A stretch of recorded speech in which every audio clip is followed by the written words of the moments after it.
नमस्कार, बुलेटिन में आप सभी का स्वागत है। अमरोहा से खबर है कि उपचुनाव में शराब का जमकर इस्तेमाल किया जा रहा है।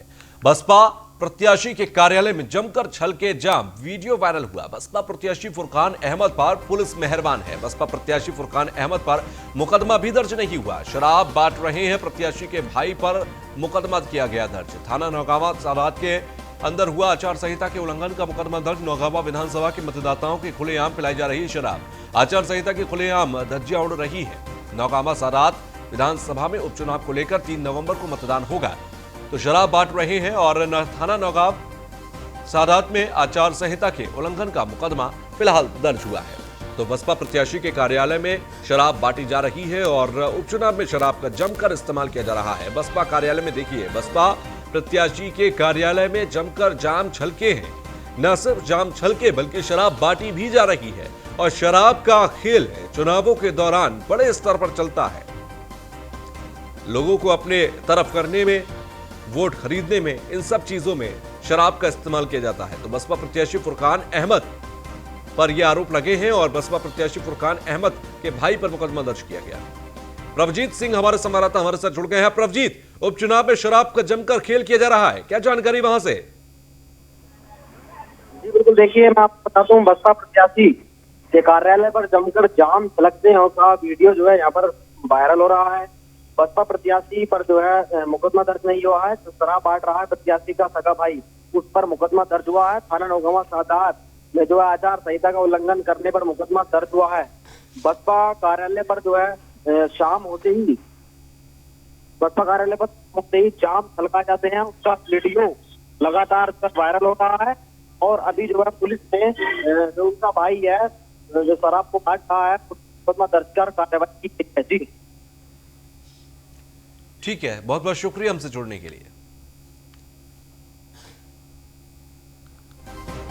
तो बसपा प्रत्याशी के कार्यालय में जमकर किस तरह से शराब बट रही है उसकी तस्वीर आप देखिए, किस तरह से यहां पर जाम छलक रहे हैं उसकी तस्वीर आप देखिए। यह अमरोहा का मामला है। अमरोहा में फुरकान नाम के शख्स को बसपा ने टिकट दी है। हमारे साथ बीजेपी से प्रवक्ता जुड़ गई हैं अनिला सिंह। अनिला जी, बहुत बहुत स्वागत। जी अनिला जी, ये तस्वीर आपने भी देखी होगी, अमरोहा की तस्वीर है जहां पर बसपा प्रत्याशी फुरकान के कार्यालय में जमकर जाम छलक रहे हैं और शराब की हकीकत यह है कि चुनावों के दौरान शराब का किस तरह इस्तेमाल होता है आप जानते। पहले आपका रिएक्शन। देखिए, इससे बड़ी शर्म की कोई बात नहीं हो सकती और मुझे लगता है कि तुरंत इलेक्शन कमीशन को संज्ञान में लेते हुए इनकी जो कैंडिडेसी है उसको निरस्त करना चाहिए, जिससे कि एक एग्जाम्पल भी सेट हो कि अगर आप उसको पैसे द्वारा, शराब द्वारा या कोई और गिफ्ट के द्वारा आप लोगन देकर अपनी तरफ खींचना चाहोगे तो ये क्रिमिनल एक्ट है। और इसका उत्तर मैं मायावती जी से भी चाहूंगी और दानिश अली जी से भी चाहूंगी जो वहाँ के सांसद हैं। ये भैया यही तरीका रह गया है क्या?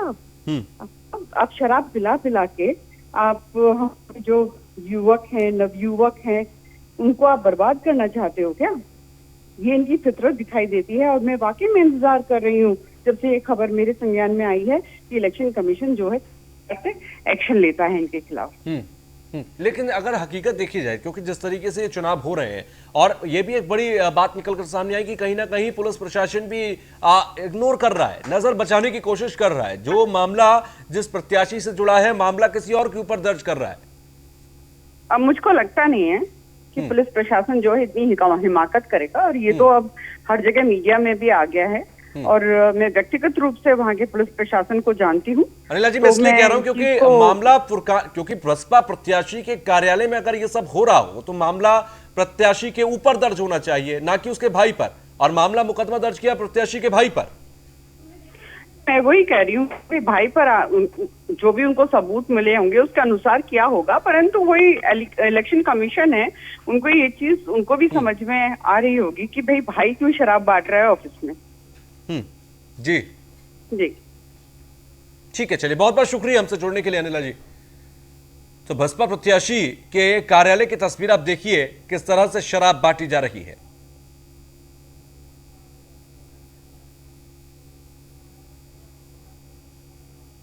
सोमपाल सिंह हमारे साथ जुड़ गए हैं, बसपा के जिला अध्यक्ष हैं अमरोहा। सोमपाल जी, बहुत बहुत स्वागत है आपका। Thank you. सोमपाल जी, आपके जिले के अंदर, आपके अमरोहा के अंदर प्रत्याशी के कार्यालय में जो चल रहा है ये क्या है, जरा इस पर सफाई पेश कीजिए पहले। पहली बात तो यह है कि हमारा प्रत्याशी फुरकान अहमद जी। मुस्लिम धर्म का मानने वाला है। वो ऐसी शराब के मामले में, कुछ मामले में उनके द्वारा कोई ऐसा कुछ नहीं है। तो ये तस्वीर झूठ बोल रही है? नहीं, तस्वीर को पता ना कहाँ की है, आप खुद ही कह रहे हैं। नहीं सर, आप ही के यहाँ की है, देखिए तस्वीर को मत झुठलाइए।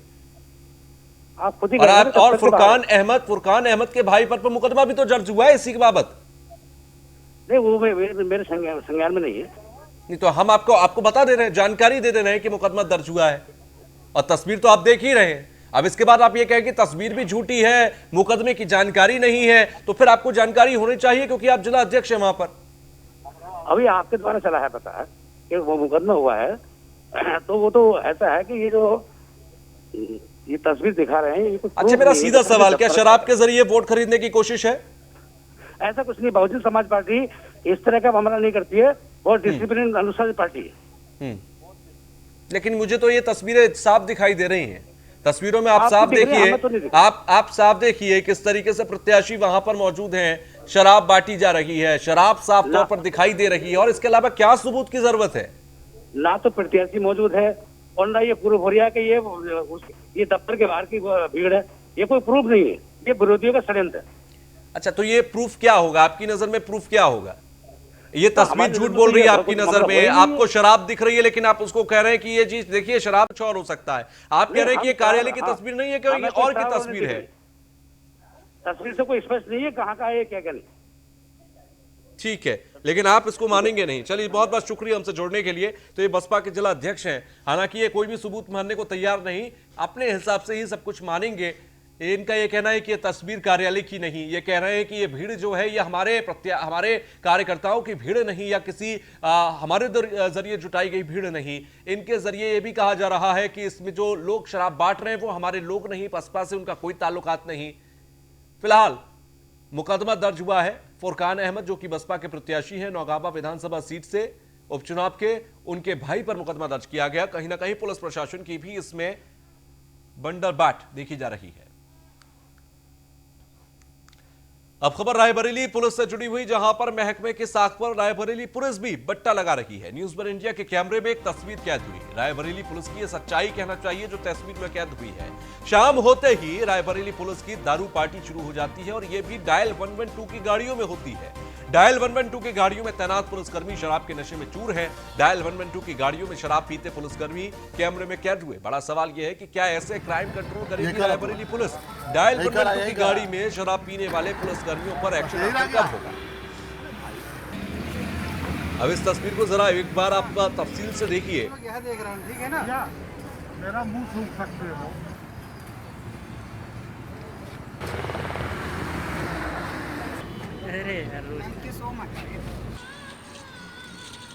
तो ये डायल 112 की गाड़ी है जिसके ऊपर जिम्मेदारी है कि ये पूरे इलाके के अंदर जहां पर इसे तैनात किया गया है, जहां पर रखा गया है, वहां पर स्थिति पर नियंत्रण पाइए। देखिए, पहले जाम बन रहे थे, फिर अचानक से कैमरा देखकर छिपाया जाने लगा, और उसके बाद कैमरे पर हाथ मारकर कैमरे को रोकने की कोशिश की गई।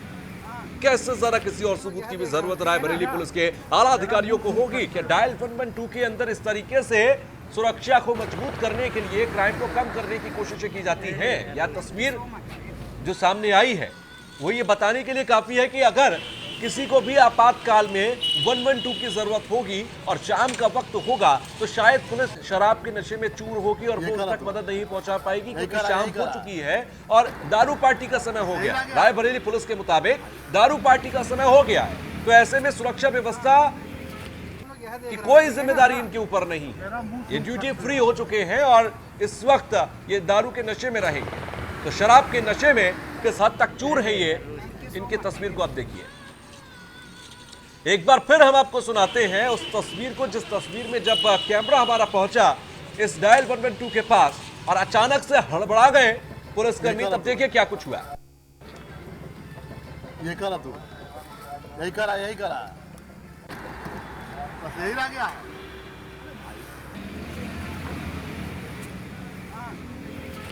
यह देख रहा हूँ, ठीक है ना? मेरा मुंह सूख सकते हो।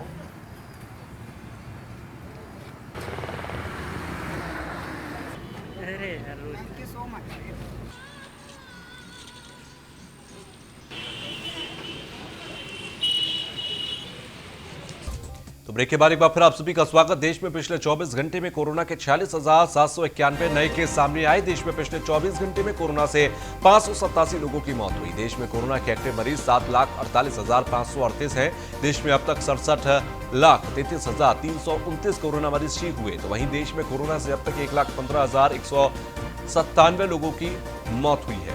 तो देश में कोरोना के 24 घंटे में जो सामने आए मरीज है वो 46,791 केस है। एक बड़े स्तर पर देखा जाए तो गिरावट अब देखी जा रही है, लगातार गिरावट देखी जा रही है कोरोना के सामने आ रहे पेशेंट्स में। देश में पिछले 24 घंटे में कोरोना के 587 लोगों की मौत हुई है। तो एक्टिव मरीज 7,48,538 है, लगातार 8 लाख के नीचे एक्टिव मरीज बने हुए हैं। 67,33,329 कोरोना मरीज अब तक ठीक हुए हैं।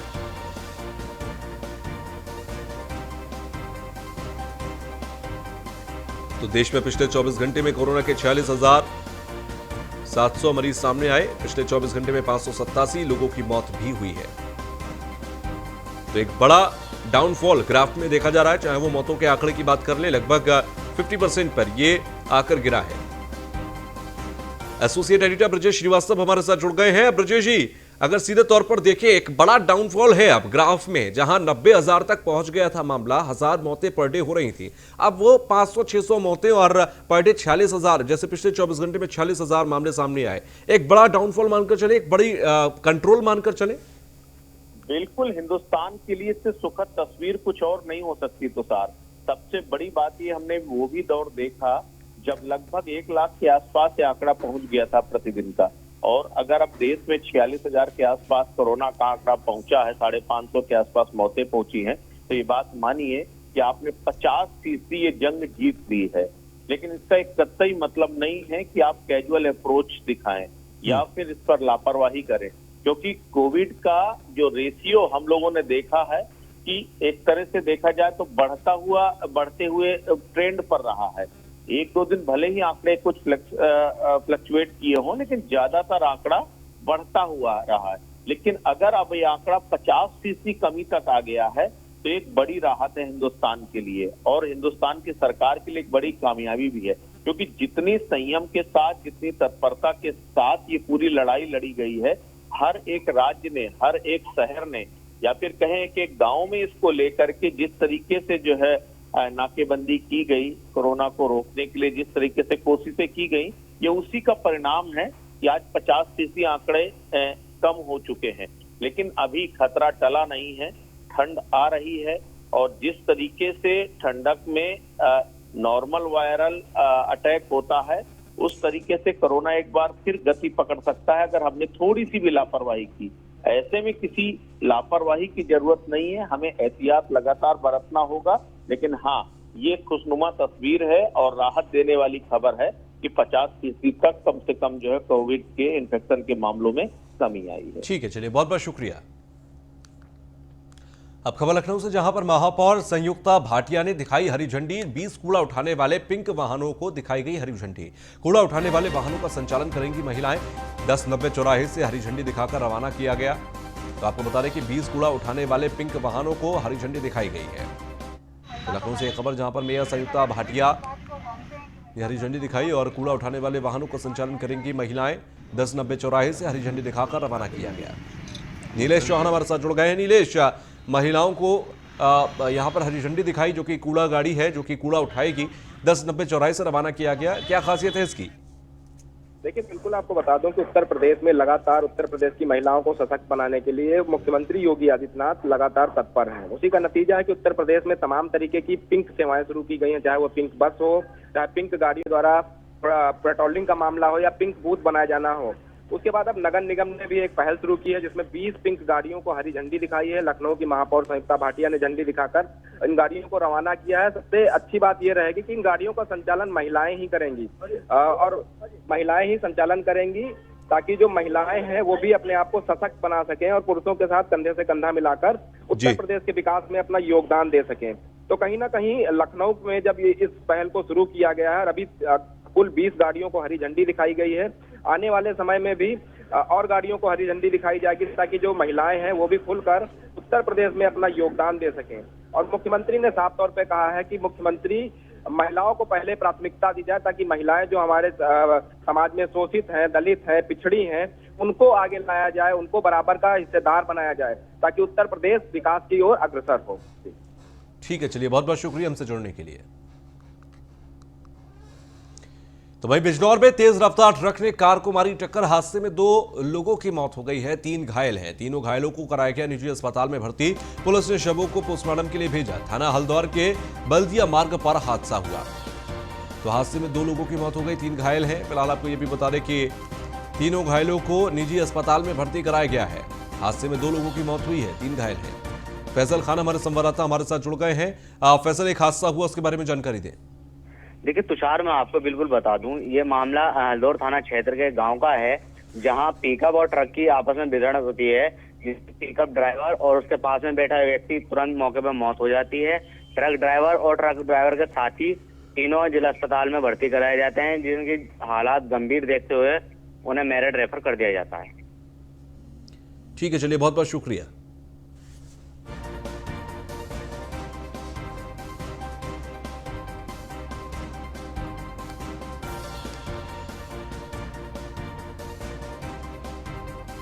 तो तेज रफ्तार ट्रक ने कार को टक्कर मारी। तीनों घायलों को अस्पताल में निजी अस्पताल में भर्ती कराया गया। बिजनौर का ये पूरा मामला है। पुलिस ने शवों को पोस्टमार्टम के लिए भेज दिया है। तो तेज रफ्तार ट्रक ने कार को मारी टक्कर। थाना हल्द्वार के बल्दिया मार्ग पर यह हादसा हुआ।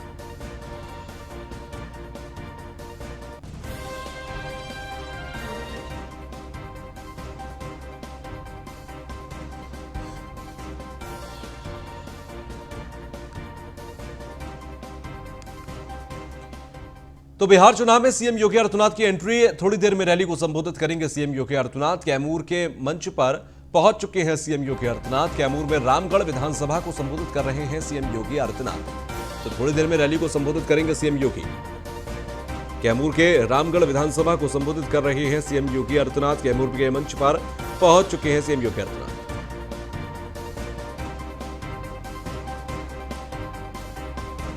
तो कैमूर में आज चुनावी रैली को संबोधित करेंगे। अब से कुछ ही देर बाद सीएम योगी आदित्यनाथ, क्योंकि मंच पर पहुंच गए हैं, और अब से कुछ ही देर बाद सीएम योगी आदित्यनाथ कैमूर को संबोधित करेंगे।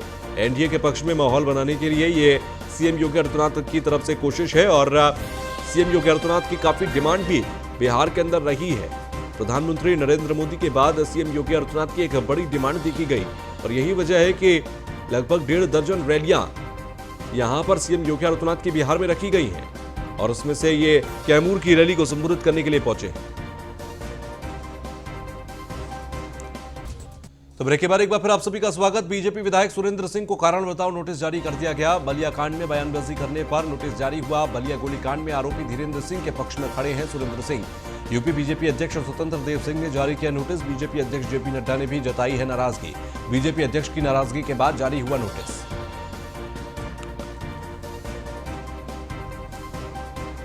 तो बीजेपी विधायक सुरेंद्र सिंह को कारण बताओ नोटिस जारी कर दिया गया। बीजेपी अध्यक्ष जेपी नड्डा ने भी नाराजगी जताई है। बीजेपी अध्यक्ष की नाराजगी के बाद ये नोटिस जारी किया गया।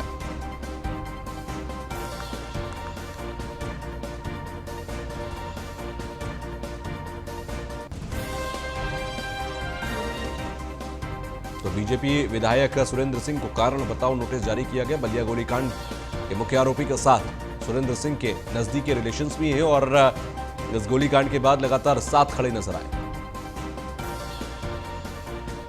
तो इसी के साथ फिलहाल के लिए बुलेटिन में बस इतना ही। आगे भी खबरों का सिलसिला जारी रहेगा। देखते रहिए न्यूज़ 1 इंडिया। नमस्कार।